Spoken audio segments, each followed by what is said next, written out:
1, 2, 3, 4! We don't want your bloody war! Bring the troops out now! Bring the troops out now! Bring the troops out now! Bring the troops out now! Bring the troops out now! Bring the troops out now!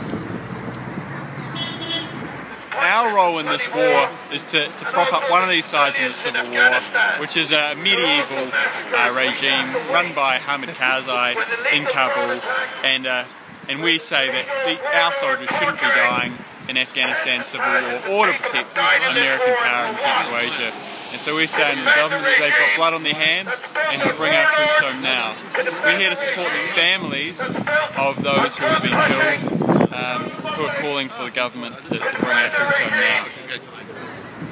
I remember early on in the war, when the SAS were in Afghanistan, one of their missions, one of their jobs was to arrest suspected insurgents, to arrest people who were opposing the foreign invasion of their country and turning those people over to the Americans and to the Afghan authorities. And we know that the people that the SAS turned over to the Americans, many of them were simply murdered. They were tortured and murdered. Now when that was, we had quotes from New Zealand soldiers, we sort of knew what would happen to these people that we arrested, because Americans being Americans, yes, they did know. They knew that these people would be tortured and murdered.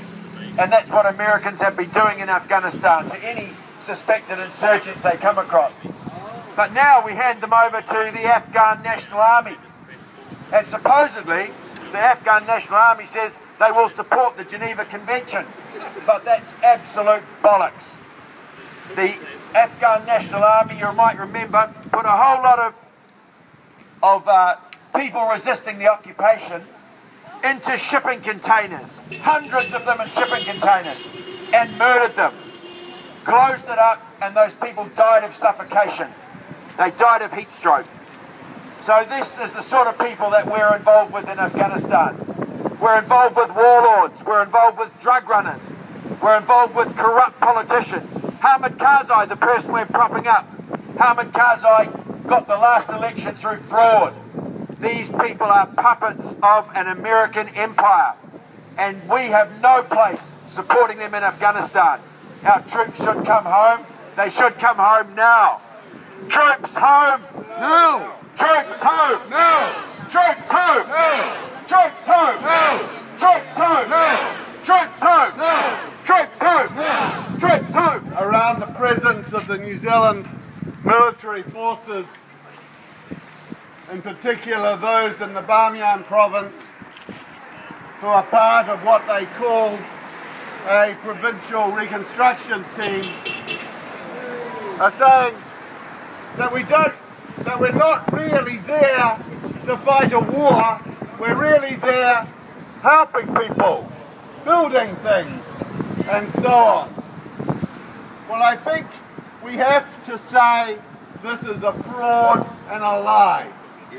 You do not use military forces, and it's not an effective use of military forces to build universities or roads or whatever it is that they are and have been involved in building. Those troops and those provincial teams, reconstruction teams, those troops are an integral part of the military occupation of that country. They are a part of it. And insofar as they are doing those sort of jobs, they are simply releasing others to do the fighting. It is an integrated military occupation of an entire country. The troops should not be there. Doesn't matter whether they're SAS or PRT or whatever. If you want to help the people of Afghanistan, the beginning is to let them determine their own future.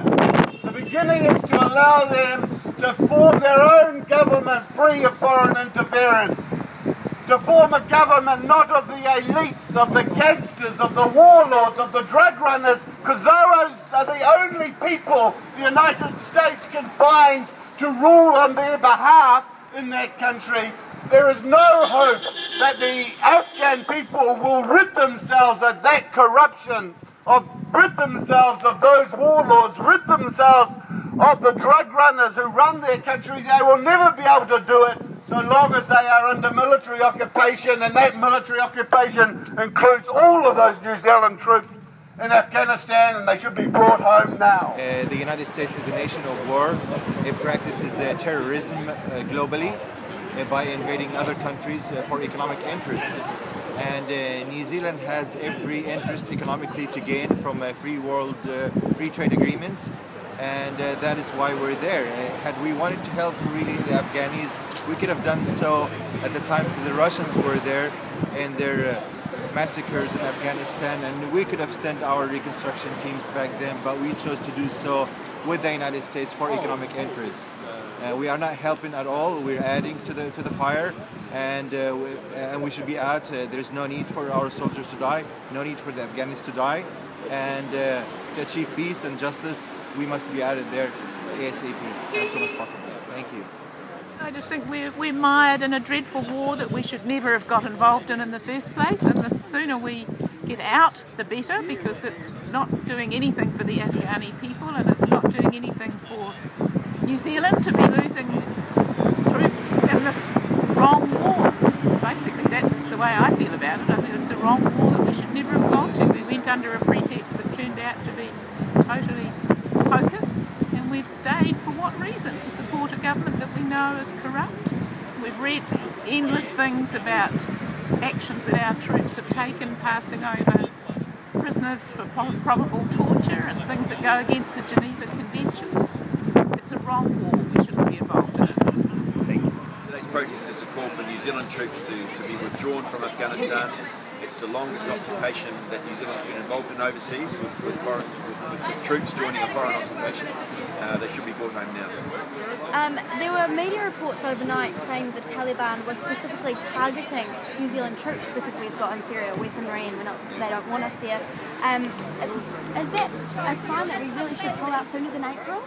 Well, I think it is. I mean, the government knows that we're putting young New Zealanders' lives at risk, and the blood is on the hands of the New Zealand government for each one of the deaths that we've had. As I say, we should never have gone there in the first place. We are part of the problem, we're not part of the solution. And the New Zealanders who are doing the reconstruction work, we would be far better to give the money to NGOs, non-governmental organisations in Afghanistan, who would have been able to do far more with that money than New Zealand's been able to do. So there's no reason for us to be there, we should be out. What do you hope to gain by today's protest? Just raising awareness? Yeah, raising awareness and saying that that New Zealand has to stand up for honesty and truth. And honesty and truth means that we should never have joined this invasion in the first place, that we have not been able to achieve anything constructive for the Afghan people, and all this foreign invasion and occupation has resulted in is tens of thousands of innocent Afghani civilians being killed.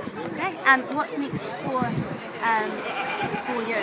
Well, I think we're going to continue. I mean, we've been Global Peace and Justice started 10 years ago as a result of New Zealand joining this invasion to Afghanistan. So we're here for the long haul. We're going to be here until the troops are out and into the future.